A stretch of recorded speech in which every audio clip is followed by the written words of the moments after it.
Well, a simple question. It's a holiday weekend. We got to keep it simple this weekend. A simple question. Now, I know we have some younger people here, so they are probably actively doing what I'm about to call the rest of us to remember back to our own childhood. I'm going to guess that for all of us as we were growing up as children, younger children, teenagers, there was someone we looked up to. For the majority, if not all of us, as we grow up, there are some people we admire. Maybe we idolize them. We look up to them. Some of them may be an older brother or a sister, cousin, someone in the family. Maybe one of our parents or an aunt or an uncle, maybe a neighbor, maybe a professional athlete, maybe a coach, a teacher. The list can go on. And I guess for all of us, we had somebody that we looked up to, somebody we admired. And why? Why do we do that? Why do we, especially growing up, probably even as adults we do it still, why do we look up to people? Was it simply to just admire them? Or did it go beyond simply admiring to, in the mind, heart, and soul, say, I want to be just like them? Probably the latter. We not only admired them, we respected them for some particular reason, but we also wanted to take who they were as a person, maybe the type of work they did, and make it our own. We admired, we wanted to imitate. Well, if you take that idea to the gospel, Jesus is really giving us that very same lesson today. Jesus does not want us just to admire him, but he wants us to imitate him. And to admire someone and to imitate them are really two different things.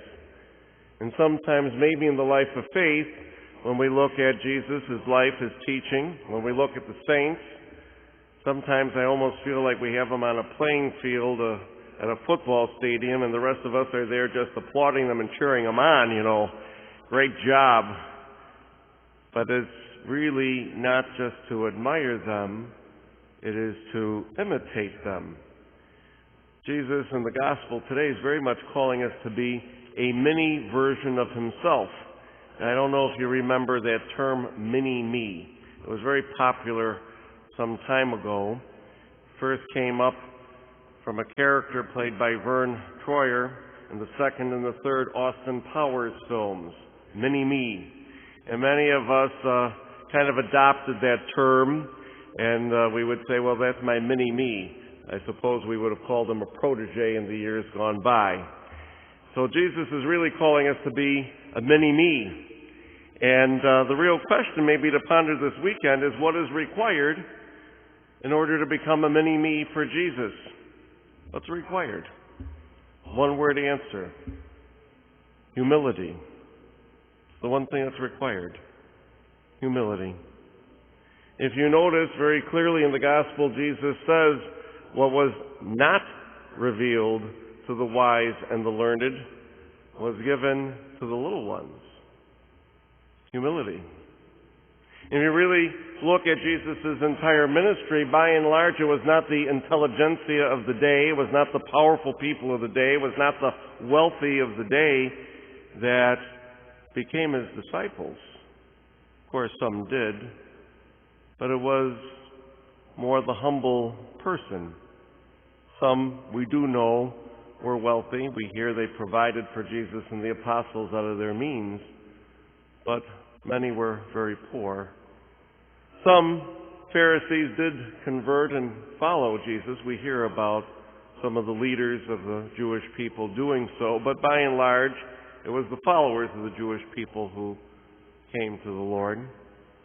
And by and large, it was the Jewish people who were following Jesus, but we also do hear that some of the Gentiles came, and we hear that some of the Romans even came. We hear that one Roman centurion who came to ask Jesus for a healing and said, "You do not have to come under my roof." We quote him at every Mass. "Lord, I'm not worthy for you to enter under my roof. Only say the word." Great faith. We know as the centurion soldier, part of the Roman establishment, the moment of the crucifixion, and he saw Jesus die and said, "Surely this was the Son of God." Humility. Humility to make those comments. Humility to make those statements. To be a disciple means we need to be humble. And humility is part of all the readings. We hear about Zechariah, and Zechariah is giving a prophecy about the king, of course, Jesus, and that king was going to come riding on a colt, riding on an ass. Not the way that a king normally would make an arrival. Humility. St. Paul calls us to humility. He says, "Live in the Spirit, don't live in the flesh." It takes great humility to put aside the things of the world, the flesh, in order to live in the Spirit. You need to be guided by God and the Spirit, not by things of the world. Humility to do that. And if you really think about our place in time, this year in particular, many books will be written about this year in particular. What is the one thing we really are challenged with? Humility. Humility to accept the changes that we live with physically in life, to wear a mask, to use the hand sanitizer to keep the physical distance. The humility that we're called to accept. And if we look at the nation as a whole and the many political, social challenges we are now facing, a lot of it is a call of humility. We are maybe not humbly accepting our history, but choosing to rewrite it at this point in time. Humility is important. And the real question maybe for us is, do we even care to be humble enough to be led? Politically speaking, as a country, as a nation, as a world, do we really desire to be led by a leader, or do we want the leader to follow what we tell them to do? Church is the same way. Pretty much every parish, do we wish to be led by our pastor? Or do we want the pastor to do what we want him to, and then we'll follow him? Two very different ways to be led. Do we really have that humility and trust within us to be led in the larger sense, in the church sense? Do we have that humility even to be led by God? Or do we choose to be led only when it suits what we think is good? Jesus gives us a beautiful image of humility. He talks about the yoke. The yoke is a harness, and it would have been a harness placed on the animals to pull the plow. And Jesus in his time would have known a lot about them because he probably made them. They were made out of wood in his time, and he was a skilled carpenter, and they were made to fit that particular animal. And the farmer of the time, maybe not part of intelligentsia, but very wise, knew never to pair two animals of equal strength.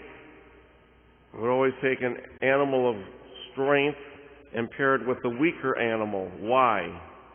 So the weaker animal would have to learn from the stronger, and the weaker would have to keep up with the stronger, and in so doing grow stronger himself.